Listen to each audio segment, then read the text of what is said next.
Hi there, hope everyone's doing great today. So do you want a new Dragon Ball game? So do I, honestly. Like, we haven't had any information in so damn long. It has been since January since Kakarot came out. And don't get me wrong, Kakarot was great. Like, to me anyways, like the nostalgia it gave me. The graphics were amazing, especially when you look at the cutscenes. I've been wanting a single player game like that for ages, and we finally got it. I was incredibly happy with it, and we're still getting DLC right now. We just got the Beerus DLC. We're now about to get the Golden Frieza DLC, which is awesome. I was secretly hoping for Broly DLC, but considering it's Dragon Ball Z Kakarot and not Dragon Ball Super Kakarot, I doubt that the next chapter is gonna be Broly, because it said it was an original story, and I think they mean that it's gonna be a brand new story that's gonna be game exclusive. I'm not sure, but that's from them saying original, that's what I got out of that. Seriously, we haven't had any news in so incredibly long, and usually they announce these sort of things during E3, but considering the sort of virus that I'm not gonna name because of YouTube, we didn't get any E3 news this year, which sucked. We did get some E3 conferences, but we almost didn't get any anime news. Especially when it comes to games, we haven't had any really cool anime game news coming out in the last couple months. Now, in case you don't know, the license for Dragon Ball Z at this moment, or Dragon Ball in general, lies in the hand of Bandai Namco. And the contract they have, or at least had, I don't know if they still have it, is that they have to make a Dragon Ball game every single year, or at least publish a Dragon Ball game every year. So this year we got Kakarot. I think last year we got Dragon Ball Heroes. I'm not entirely sure if that was the one. And so they have to release a new Dragon Ball game this year. Like I said, I'm not entirely sure if the contract still works that way. I remember hearing Rhymestyle say that back in the day, and I know that in one of his latest videos he said he wasn't sure anymore either, and neither am I, because I don't know any better than Rhymestyle does. He probably knows way more when it comes to that because he's super close to Bandai from what we've seen. So I would really not mind a Xenoverse 3. I have enjoyed Xenoverse 1, I enjoyed Xenoverse 2, and to this day I still love the game. It's incredible in my opinion when it comes to Dragon Ball games. It's just a really good Dragon Ball game. If you're gonna call it a fighting game, I wouldn't go that far, but it is a really good Dragon Ball game. Especially if you're a Dragon Ball fan, you're gonna have lots of fun with it. Now, there are some things that if we get a Xenoverse 3 that I want to see changed. And the major thing that I've had since, like the major issue I've had with it, which might sound really small, but since Xenoverse 1, is the damn shiny look of the game. Like, please don't make my characters look like shiny characters.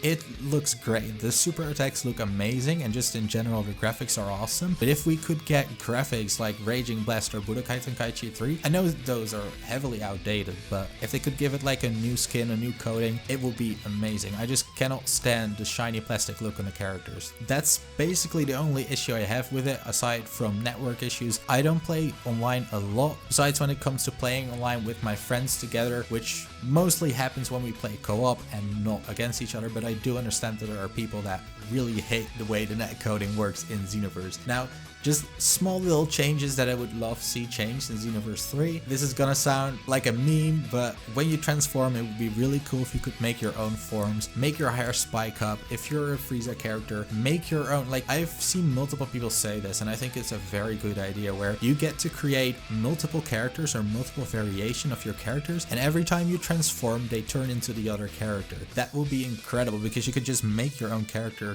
transformations, and I think that would be a dope idea. Now, what I also would love to see in Xenoverse 3, if we do get a Xenoverse 3, is we've had 2 games now where we go back in time and the storyline gets altered, the original Dragon Ball story gets altered. And honestly, when we got Kakarot and I saw all these people say, oh, the same damn story again, I was pulling my hair out. I was like, bro, please, we haven't had an original story game like from the original Dragon Ball Z story in so long. It has been since like Legacy of Goku, like that was so long ago. We finally got this. I was like, please shut your mouth, because we haven't had this in so long. Now, I do agree with people now. We've gotten that. Now we need to move past it. I do not want to see the same damn story, the game right after. Like, we need something fresh, something new. If they can give us an original story, like think of Dragon Ball Online, think of Tawa and Mira, and just all the characters, like think of Dragon Ball Heroes. They could do incredible stuff with a Xenoverse type storyline without repeating the same storyline over again. I think that would be incredibly amazing to do. Because while I definitely did enjoy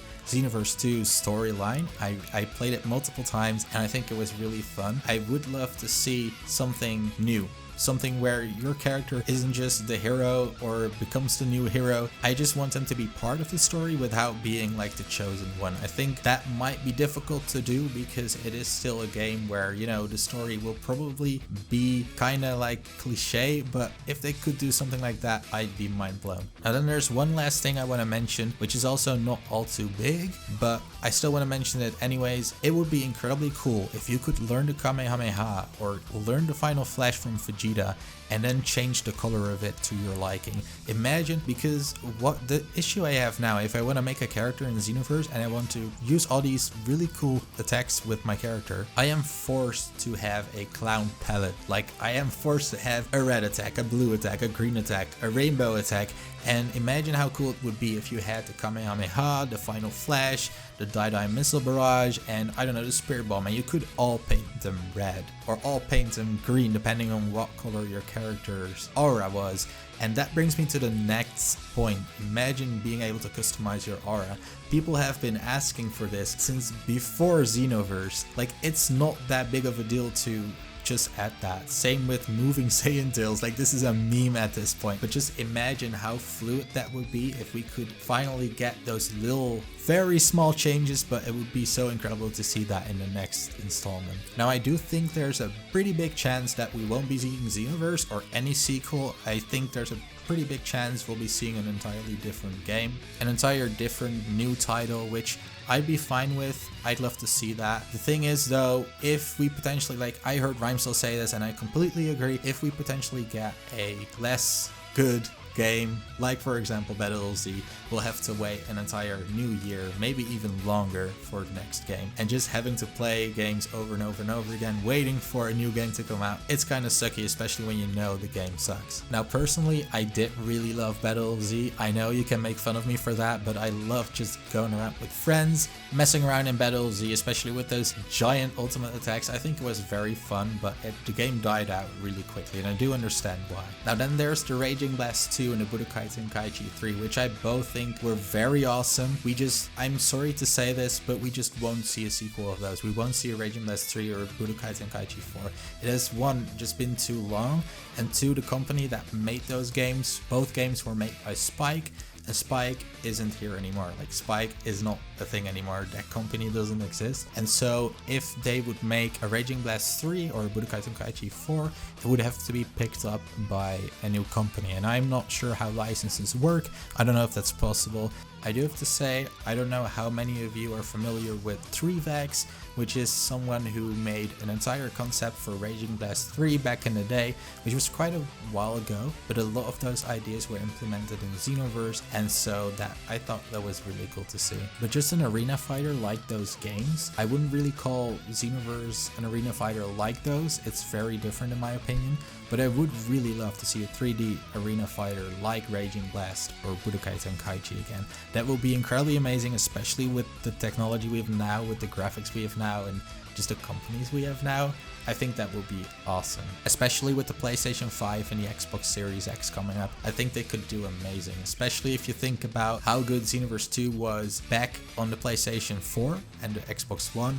I cannot imagine how good an arena fighter could be on the next gen consoles. Now when it comes to Fighterz, Fighterz is one of my all-time favorite Dragon Ball games. I don't think we'll be seeing another Fighterz 2 for a while. We just got new DLC characters, we're still getting new DLC characters, and so I don't think they're working on a sequel right now. Would I love it? Yes, but I don't think there's a very big chance. Now if you asked me what type of Dragon Ball game I would love, if I could choose what the next Dragon Ball game would be, I would have to choose out of one of two things. What I'd absolutely love is if we got an online RPG, and I don't necessarily mean an MMO. Something like Xenoverse would be fine, but more heavily based on RPG elements, so less of like the point system where you just have 5 stats, and more of like a Dragon Ball Online type of game, or Kakarot, but more online and with your own character. I think that would be amazing, especially if it would be open world like Kakarot, but then a little less dead, because there wasn't all too much to do in the open world in Kakarot. I think if they had something like that, that would be a really cool concept. Now, the second type of game I would really love to see, and I think this would be a type of game I'd be the most excited for, is a fleshed out 3D arena fighter where you had more than 70 characters, all unique and all with their own powers, kind of like like compared to Raging Blast and Budokai Tenkaichi, but then a modern one where we have anything from Dragon Ball to Dragon Ball Super and everything in between, including GT. And I know like the more characters you have, the more you have to sacrifice uniqueness and the more they'll start to look like each other. But if you really focus on just 3D arena fighting and maybe a story mode instead of all the little extras, I would give up the extras for just one game to have a really good arena fighter with a lot of fleshed out characters, just so I can, just like old times, sit down with my friends or with my brother and just have a good 1v1 fight. Or you know those team fights, do you remember those, how awesome they were? I cannot wait until we get one of those type of games again. And so that's really what I hope secretly. So either I'm hoping for Xenoverse 3 with all the improvements that I just mentioned, and please change something about the transformation system. I'd rather have a better fleshed out transformation system where I think it works really well, but I think I'd rather have a power-up transformation system where it doesn't drain your ki or your stamina. I think that would be awesome too. As soon as I do an announcement, I'll be sure to let you know. And the same goes for Dragon Ball Super 2. We're keeping hope, people. It's gonna happen. Like, there's no... I'm gonna make a separate video on this because this is getting way too long, but there's no way that they'll give up Dragon Ball Super. It's just way too popular. It makes way too much money. If you think Dragon Ball Super is that, you are super wrong, and you will see. You will notice that it will be coming back. There's no way they'd leave something this big hanging. You'll see. Thank you all for sticking around. If you enjoyed the video, make sure to leave that thumbs up. And if you don't want to miss out when the next Dragon Ball game is coming out, be sure to subscribe. I'll see you guys all in the next video.